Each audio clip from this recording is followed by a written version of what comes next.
दादा पायी चालत आले या वाक्यातील पायी या सप्तमी विभक्तीच्या रूपाचा कारक कोणता? ठीक आहे, पायी या शब्दाची विभक्ती सप्तमी आहे. ठीक आहे, हे ऑलरेडी दिलेलं आहे आपल्याला. पायी मध्ये ई प्रत्यय लागलेला आहे. आपल्याला या सप्तमीचा कारकार्थ ओळखायचा आहे. कारकार्थ म्हणजे काय?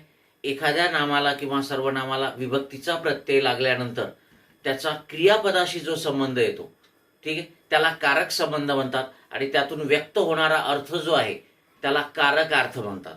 मग इथे पायी या शब्दाचा क्रियापदाशी काय संबंध आहे? तर पायी हा शब्द करण दाखवतो, क्रियेचं साधन दाखवतो. वाक्यामध्ये क्रिया कोणती आहे? चालत येण्याची. ती कोणत्या साधनाच्या साहाय्याने झालेली आहे? कोणत्या इन्स्ट्रुमेंटच्या साहाय्याने झालेली आहे? त्याच्यासाठी कोणतं उपकरण वापरलं गेलं? तर ते साधन आहे, ठीक आहे, पाय. आणि म्हणून क्रियेचं साधन त्याला आपण करण म्हणतो. आणि म्हणून इथे विभक्ती जरी सप्तमी असली तरी कारकार्थ करण आहे. ठीक आहे, एक विभक्ती एकापेक्षा जास्त कारकार्थ प्रगट करते.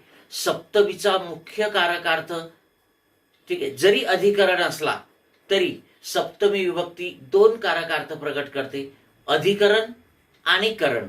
मग इथे सप्तमी विभक्ती आहे परंतु कारकार्थ अधिकरण नाही, कारण हा पायी शब्द स्थळ दाखवत नाही. पायी शब्द स्थळ दाखवत नाही, तो काय दाखवतो? क्रियेचं साधन दाखवतो. आणि म्हणून 2 नंबरचा पर्याय आपलं उत्तर असेल. Okay, yes.